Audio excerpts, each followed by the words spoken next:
Phenol के रासायनिक गुणधर्म। अब देखिए, जैसे हम लोगों ने अल्कोहल के रासायनिक गुणधर्म पढ़े थे वैसे ही फिनोल के पढ़ने हैं।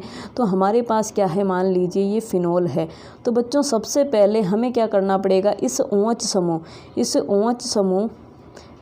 समूह की अभिक्रियाएं रिएक्शंस देखनी पड़ेगी। फिर इस बेंजीन रिंग की रिएक्शंस देखनी पड़ेगी। फिर हमें संघनन अभिक्रियाएं देखनी पड़ेगी। तो हम यहाँ पे 3 प्रकार की अभिक्रियाएं, 3 प्रकार की रिएक्शंस देखने वाले हैं। सबसे पहली हम देखेंगे फिनोलिक समूह की अभिक्रिया यानी OH समूह की अभिक्रिया। इसमें सबसे पहले हमें अम्लीय प्रकृति को समझना पड़ेगा। तो देखिए, अम्लीय प्रकृति को समझने से पहले मुझे एक स्लाइड लेनी पड़ेगी, खाली स्लाइड हमें किधर मिलेगी, चलिए हम यही समझ लेते हैं। देखिए बच्चों, एक चीज़ ध्यान रखना, जब भी कभी अम्ल नाम आ जाए तो आप क्या करना, H+ निकाल देना। 10वीं क्लास में हम सीख के आए हैं कि अम्ल वही होगा जो H+ का त्याग करता है। इसका मतलब आप क्या करो, H+ का यहाँ से क्या करवा दो, त्याग करवा दो। इसका मतलब 10वीं क्लास में क्या सीखा, जो H+ का त्याग करता है वो अम्ल होता है। तो 12वीं क्लास में क्या सीखना है, H+ का त्याग करने के बाद बना हुआ नेगेटिव क्या होना चाहिए, स्टेबल होना चाहिए, तभी वो क्या होगा, अच्छा एसिड होगा। यानी H+ तो चला गया लेकिन ऑक्सीजन पर क्या रह गया बच्चों, माइनस रह गया। अगर ये माइनस स्टेबल है, अगर ये माइनस क्या है बच्चों, स्थायी है, तो आपका जो कंपाउंड है वो अच्छा क्या होगा, एसिडिक, अच्छा क्या होगा, अम्लीय होगा। तो हम सभी जानते हैं कि यहाँ पे माइनस आया है। अब ये माइनस कहाँ चला जाएगा बच्चों, अनुनाद में चला जाएगा, रेजोनेंस में चला जाएगा। और रेजोनेंस में जाने की वजह से ये क्या हो जाता है, स्टेबल हो जाता है। इसका मतलब फिनोल क्या है, एक अच्छी अम्लीय प्रकृति वाली ऑर्गेनिक कंपाउंड है। समझ में आ गया होगा आप लोगों को। तो चलिए, हम यहीं पे थे हम लोग, हाँ यहाँ पे थे, ठीक है। तो हमें क्या मिला बच्चों, सोडियम धातु मिली। क्या मिली हमें, सोडियम धातु। और हम सभी लोग 10वीं में पढ़ के आए हैं कि जब अल्कोहल या फिनोल की अभिक्रिया सोडियम धातु के साथ करवाई जाती है तो ये क्या करती है, यहाँ से H2 को बाहर निकाल देती है और सोडियम खुद वहाँ जाके जुड़ जाता है और क्या बनाता है, सोडियम फिनॉक्साइड। देखिए क्या बाहर निकल गई, H2। और यहाँ से H2 का बाहर निकलना ये प्रदर्शित करता है कि आपका फिनोल क्या है, अम्लीय प्रकृति का है। अब देखिए, अन्य OH के साथ रिएक्शन करवाएंगे तो भी क्या होने वाला है, यही होने वाला है। ये OH इस H के साथ बाहर निकल जाता है। क्या बाहर चला गया, H2, और Na वहाँ जाके जुड़ जाएगा। फिर से क्या बना, सोडियम फिनॉक्साइड बना। तो वो दोनों रिएक्शन क्या शो कर रही है, बताइए बच्चों, ये दोनों रिएक्शन क्या शो कर रही है कि फिनोल कैसा है, एसिडिक नेचर का है। ठीक है, आगे आपको बातें समझ में। चलिए आगे हम चलते हैं। अब ये बोल रहा है कि फिनोल एसिडिक नेचर का है, तो इसका रीज़न क्या है। तो बच्चों इसका रीज़न यही है कि फिनोल जब H+ डोनेट करता है तो H+ डोनेट करने के बाद बना हुआ नेगेटिव क्या हो जाता है, रेजोनेंस की वजह से स्टेबल हो जाता है। यही क्या है, इसका सबसे अच्छा रीज़न है। और ये रीज़न आपको लोगों को एग्ज़ाम में लिख के आना है। तो यहाँ पे देखिए ये नेगेटिव बना है और ये नेगेटिव जो है वो देखो यहाँ पे क्या आ रहा है, रेजोनेंस में आ रहा है इस प्रकार से। फिर ये बॉन्ड इधर घूमेगा तो यहाँ क्या आ गया, माइनस। फिर ये बॉन्ड इधर और ये बॉन्ड इधर तो यहाँ आएगा माइनस। फिर ये बॉन्ड इधर। ध्यान रखना बच्चों, डबल बॉन्ड, सिंगल बॉन्ड और नेगेटिव क्या होता है, resonance. Double bond, single bond और पॉजिटिव क्या होता है, resonance. Double bond, single bond और डबल बॉन्ड क्या होता है, resonance. Double bond, single bond और फ्री रेडिकल क्या होता है, रेजोनेंस। तो इतना ही ध्यान रखना है, डबल, सिंगल और आगे माइनस हो सकता है, प्लस हो सकता है, डबल हो सकता है, कुछ भी हो सकता है। देख लीजिए आप खुद लोग, देखिए आप समझिए। देखिए ये डबल बॉन्ड, ये सिंगल बॉन्ड, एक सेकंड, ये सिंगल बॉन्ड और ये नेगेटिव, क्या हो गया, रेजोनेंस। देखिए ये डबल बॉन्ड, ये सिंगल बॉन्ड और ये क्या है, नेगेटिव, क्या हो गया, रेजोनेंस। तो ऐसे करते करते आपको फाइनली रेजोनेटिंग स्ट्रक्चर बनानी है। अब यहाँ पे क्वेश्चन आता है कि जो फिनोल है वो फिनोल जो एसिडिक नेचर शो करती है, यहाँ का फिक्स क्वेश्चन है बच्चों, ध्यान रखना। यहाँ से 101% क्वेश्चन आता है हर बार कि फिनोल की एसिडिक नेचर। तो बच्चों ध्यान रखना, एसिडिक नेचर डायरेक्टली प्रोपोर्शनल होती है माइनस आई ग्रुप के, डायरेक्टली प्रोपोर्शनल होती है माइनस आर ग्रुप के। ये अच्छे से दिमाग में फिट कर लेना, ये बात जो है दिमाग में फिट होनी चाहिए कि एसिडिक नेचर अच्छी वही शो करेगा, एसिडिक नेचर अच्छी वही शो करेगा जिसके पास क्या हो, या तो माइनस आई ग्रुप हो या क्या हो, जिसके पास माइनस आर ग्रुप हो।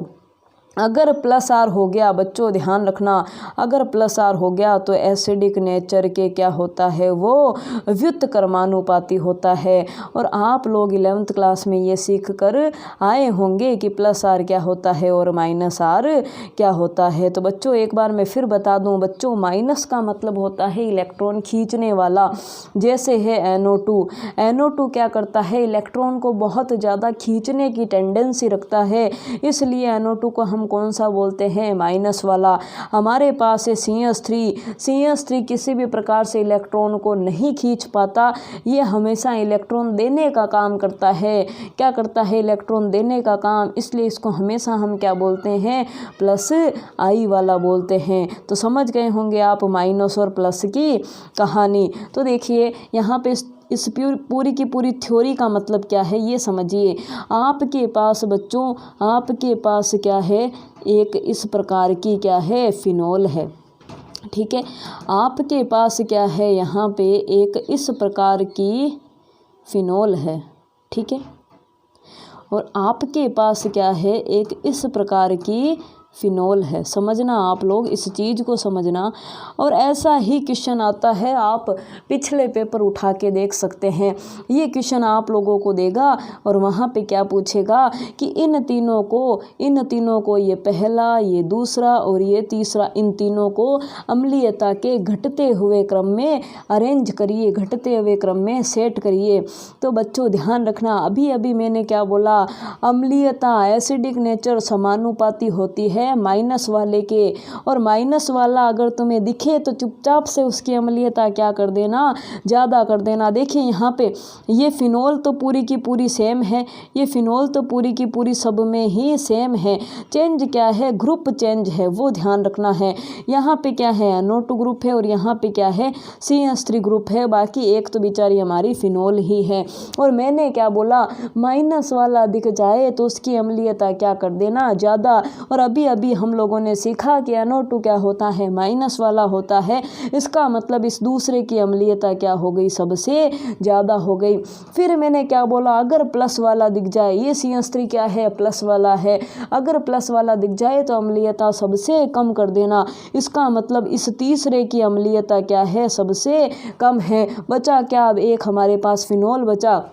इस फिनोल की तो सिंपल हमारे पास अम्लीयता, इस पे ना तो कोई प्लस आई ग्रुप है और ना ही इस पे कोई माइनस वाला ग्रुप है। इसका मतलब ये नॉर्मल कंडीशन में है, तो ये कहाँ आ जाएगा, बीच में आ जाएगा। तो यहाँ पे अम्लीयता का घटता क्रम क्या हो गया, 2 सबसे ज़्यादा, फिर 1 और सबसे कम कौन सा हो गया, 3 हो गया। तो बच्चों यहाँ से ही क्वेश्चन बनता है, ऐसा ही क्वेश्चन बनता है।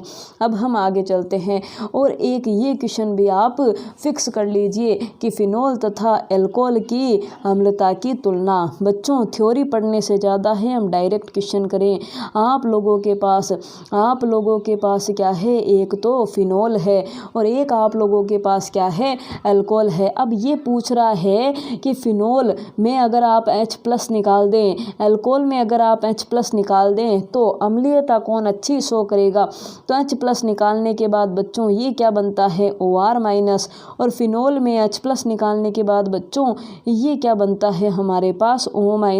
और मैंने क्या बोला था 10वीं क्लास में क्या सीखा था, H+ निकालने वाला क्या होता है, अम्ल होता है। पर 12वीं क्लास में क्या सीखा था, H+ निकालने के बाद बना हुआ नेगेटिव क्या होना चाहिए, स्टेबल होना चाहिए। और अभी अभी मैंने आप लोगों को सिखाया है कि यहाँ पे ये जो नेगेटिव है ये अनुनाद में चला जाता है और अनुनाद में जाने के कारण क्या हो जाता है, ये स्थायी हो जाता है, जबकि ये स्थायी नहीं है क्योंकि इसके पास माइनस है और माइनस पर क्या है, R ग्रुप है। यानी माइनस पर आप प्लस वाली चीज़ें लगा रहे हैं तो माइनस पर प्लस आई वाली चीज़ें नहीं टिकती, तो ये क्या है, अस्थायी है, जबकि अनुनाद के कारण क्या हो जाता है, स्थायी।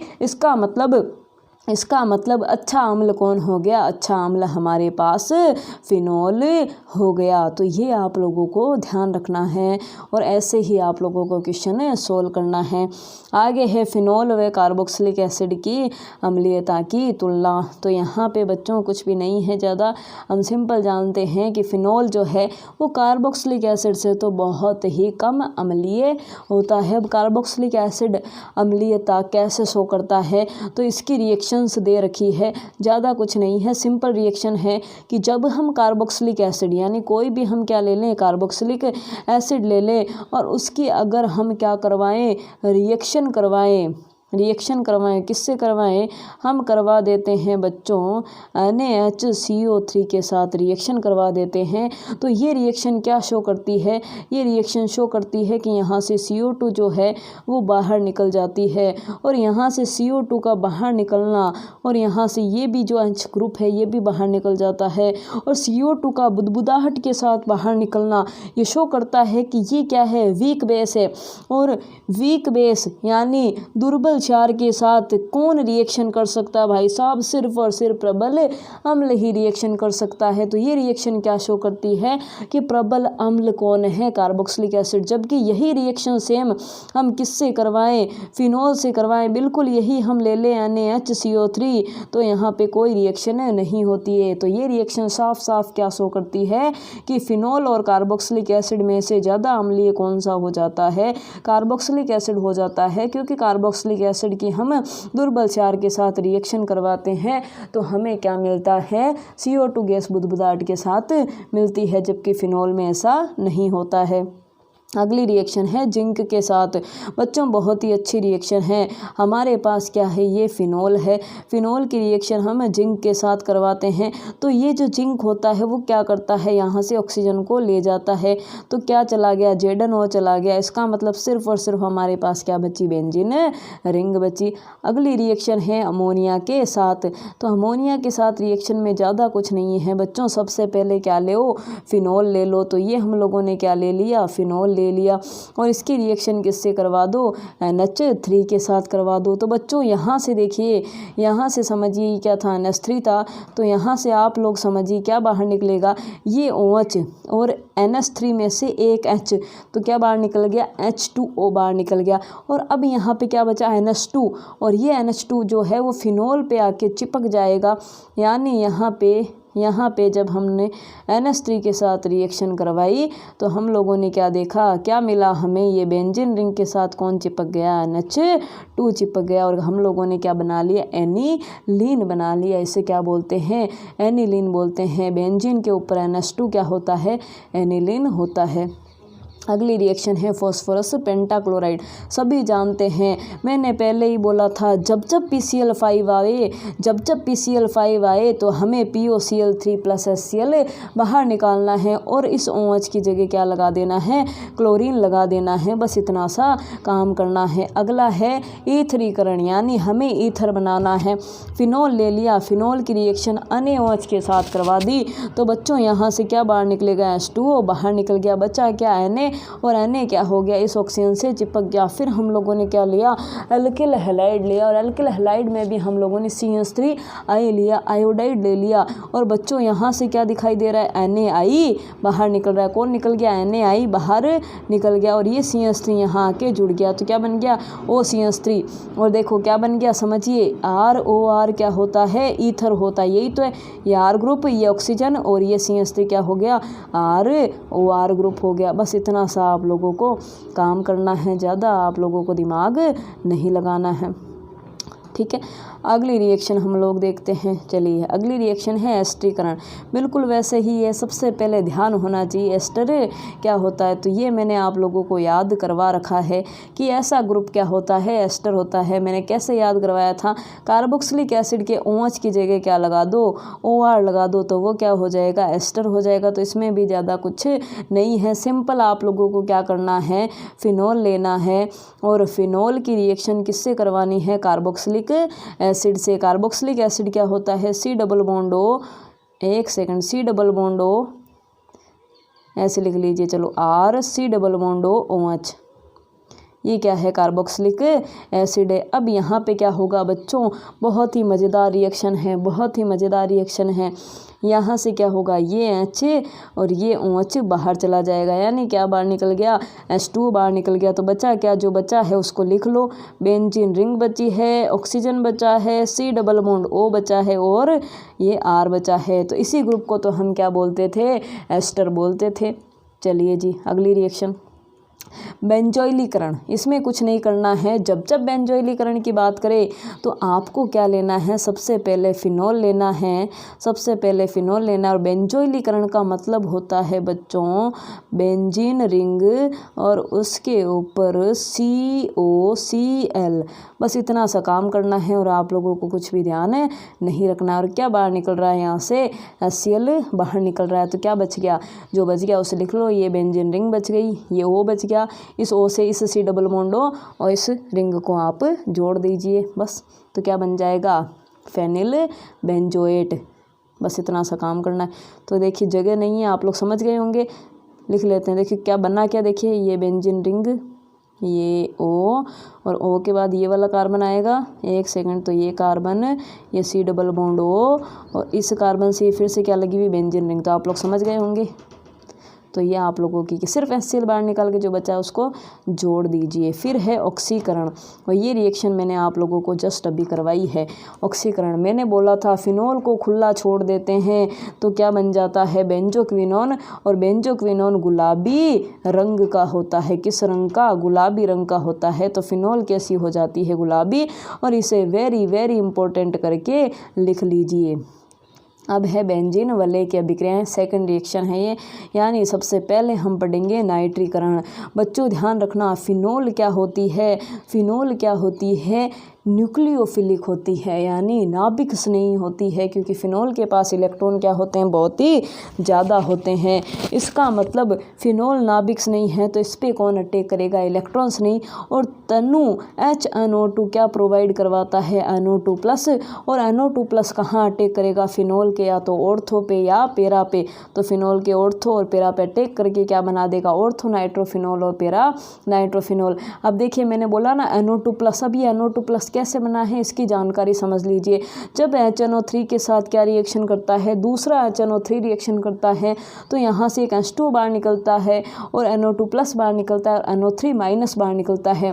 ये तीन चीज़ें बाहर निकली और खुद अक्ल लगाओ, खुद अक्ल लगाओ कि बेंजीन रिंग कैसी होती है, इलेक्ट्रॉन ज़्यादा वाली होती है, नाभिक स्नेही होती है। तो अटैक कौन करेगा इसके ऊपर, अटैक कौन करेगा इसके ऊपर, दिमाग लगाइए। जिसके पास इलेक्ट्रॉन कम है, भाई ऐसे ही तो होता है अटैक, प्लस पे माइनस अटैक करता है, माइनस पे प्लस अटैक करता है। जिसके पास इलेक्ट्रॉन ज़्यादा होते हैं उस पर इलेक्ट्रॉन कम वाला अटैक करता है, यही चलता रहता है। तो इसके पास इलेक्ट्रॉन ज़्यादा है तो अटैक कौन करेगा, इलेक्ट्रॉन कम वाला। और इलेक्ट्रॉन कम वाला कौन सा होता है, जिसके ऊपर प्लस का आवेश हो, यानी प्लस का आवेश किसके, NO2+ पे। और NO2+ आके क्या कर देता है, इस पर अटैक कर देता है। ठीक है, अब हम देख रहे हैं पिक्रिक एसिड कैसे बनाया जाता है। वेरी वेरी इंपॉर्टेंट करके लिख लीजिए, पिक्रिक एसिड कैसे बनाया जाता है। बच्चों हम क्या लेते हैं यहाँ पे, हम क्या लेते हैं, अगर H2SO4 HNO3 लेते हैं सांद्र, ठीक है, सांद्र लेंगे तो क्या होगा, बनेगा तो NO2+ ही। लेकिन NO2+ इस बार ऑर्थो या पेरा पे ना लगकर, ऑर्थो या पेरा पे ना लगकर ऑर्थो और पेरा दोनों पे एक साथ लगता है। पहले वाली रिएक्शन में क्या हो रहा था, सिर्फ और सिर्फ या तो ऑर्थो पे लगता था या पैरा पे लगता था। इस बार क्या होगा, ऑर्थो और पैरा पे दोनों पे साथ लगेगा। तो जहाँ जहाँ ऑर्थो है तो ये ऑर्थो पोजीशन, ये ऑर्थो पोजीशन, ये ऑर्थो पोजीशन, और तीनों पोजीशन पे क्या लग जाएगा, NO2 लग जाएगा। और इस झमूरे का नाम क्या होता है, पिक्रिक एसिड। और पिक्रिक एसिड बहुत ही ज़्यादा अम्लीय प्रकृति का होता है, क्योंकि इसके पास देखो तीन क्या है, माइनस वाले ग्रुप है। और माइनस वाला ग्रुप जब भी दिख जाए तो उसकी अम्लीयता क्या करनी है, ज़्यादा करनी है। अगला है सल्फोनीकरण। बच्चों ध्यान रखना, सल्फोनीकरण का मतलब है SO3H का जुड़ना। अब SO3H कैसे जुड़ेगा, तो बच्चों ध्यान रखना, SO3H प्लस के रूप में होता है। कैसे हुआ प्लस के रूप में, जब H2SO4 की रिएक्शन करवाएंगे तो H2O बाहर निकलेगा, HSO4 माइनस बाहर निकलेगा, HSO3 प्लस बाहर निकलेगा। और हम जानते हैं कि फिनोल जो है वो क्या है, इलेक्ट्रॉन ज़्यादा वाली है। बेंजीन रिंग क्या है बच्चों, इलेक्ट्रॉन ज़्यादा वाली है, तो इस पर अटैक कौन करेगा, इलेक्ट्रॉन कम वाला। और इन तीनों में से इलेक्ट्रॉन कम किसके पास है, जिसके पास प्लस है। और प्लस कौन सा है, SO3H। तो SO3H या तो ऑर्थो पे अटैक करेगा या पैरा पे अटैक करेगा। तो ये इसने क्या बना दिया, इस प्रकार से ऑर्थोफिनोल सल्फोनिक एसिड या ऑर्थोफिनोल पैराफिनोल सल्फोनिक एसिड बना दिया। अगली रिएक्शन है Friedel craft reaction. Very very important reaction है बच्चों, ध्यान रखना। फ्रीडल क्राफ्ट में क्या होता है, CH3Cl होता है और AlCl3 होता है। और ये जो AlCl3 होता है लुईस अम्ल होता है, यानी इलेक्ट्रॉन की कमी होती है। तो ये इस क्लोरीन को यहाँ से ले जाता है। तो हमारे पास क्या बचता है, CH3 प्लस बचता है। तो हमने देखिए फिर से क्या बना दिया, प्लस वाला बना दिया। और अब ये प्लस वाला किसके ऊपर आक्रमण करेगा, जिसके पास इलेक्ट्रॉन ज़्यादा है। और इलेक्ट्रॉन ज़्यादा किसके पास है, इस बेंजीन रिंग के पास है। तो ये CH3 प्लस या तो ऑर्थो पे अटैक करेगा या पैरा पे अटैक करेगा। और देखिए इसने कौन सी स्ट्रक्चर बना ली, ऑर्थोक्रिसोल या पैराक्रिसोल स्ट्रक्चर बना ली। अगला है एसिलीकरण। एसिलीकरण में कुछ नहीं याद रखना, सिर्फ और सिर्फ मैंने पहले ही बोला CH3 C double bond O Cl ध्यान रखना है, CH3 C double bond O Cl ध्यान रखना है, ठीक है। और इसमें फिर से क्या लेना है, AlCl3 लेना है। AlCl3 क्या है, लुईस अम्ल है। तो Cl बाहर निकल गया, तो यहाँ पे क्या बचा, प्लस, यानी COCH3 प्लस बचा। क्या बचा, COCH3 प्लस बचा। अब ये COCH3 कहाँ अटैक करेगा, बेंजीन के या तो ऑर्थो पे अटैक करेगा या इसके पैरा पे। तो देखिए COCH3 ऑर्थो और पैरा पे जुड़ गया। अगली रिएक्शन है ब्रोमीनीकरण। कुछ भी नहीं करना बच्चों, हमें क्या लेना है, ब्रोमीन जल लेना है। ब्रोमीन जल जैसे ही हम लेते हैं आधिक्य में, तो क्या होता है, ऑर्थो और पैरा सभी जगह पे क्या लग जाती है, ब्रोमीन लग जाती है। वेरी वेरी इंपॉर्टेंट कर लेना। और अब अगली रिएक्शन आ रही है, क्यों वेरी वेरी इंपॉर्टेंट लगवाया, क्योंकि अगली रिएक्शन में थोड़ा सा डिफरेंस है। देखिए अगली रिएक्शन कहाँ गई, वो रिएक्शन हटा दी गई है शायद, लेकिन ध्यान रखना रिएक्शन ऐसी ही है, बिल्कुल सेम रिएक्शन है, यही रिएक्शन है बिल्कुल। इस अगली जो रिएक्शन होगी ना उसमें क्या डिफरेंस है देखना। ये जो फिनोल है बिल्कुल ऐसे ही Br2 लिखा हुआ है, कुछ डिफरेंस नहीं है, ऐसे ही लिखा हुआ होगा। और यहाँ पे बच्चों एक डिफरेंस है, CH2 और CCl4 लिखा हुआ होगा। यहाँ पे जब CH2 और CCl4 दिख जाए तो आप लोगों को तीनों जगह पे ब्रोमीन ना लगा के एक ही जगह पे या तो ऑर्थो पे या पैरा पे ब्रोमीन लगाना है। तो ये हटा दिया है, तो चलो कोई बात नहीं। पर ये रिएक्शन आप लोग ध्यान रखना, क्या सेम रिएक्शन है, बिल्कुल डिट्टो रिएक्शन है। चेंज क्या होगा, CH2 और CCl4 यहाँ तीर के चिन्ह के ऊपर लिखा हुआ होगा। तो उसका आंसर तुम्हें क्या लिखना है, सिर्फ और सिर्फ ऐसे उसका आंसर आएगा, या तो ऑर्थो पे या एक बार पैरा पे। बस इतना सा काम करना और कुछ काम नहीं करना है।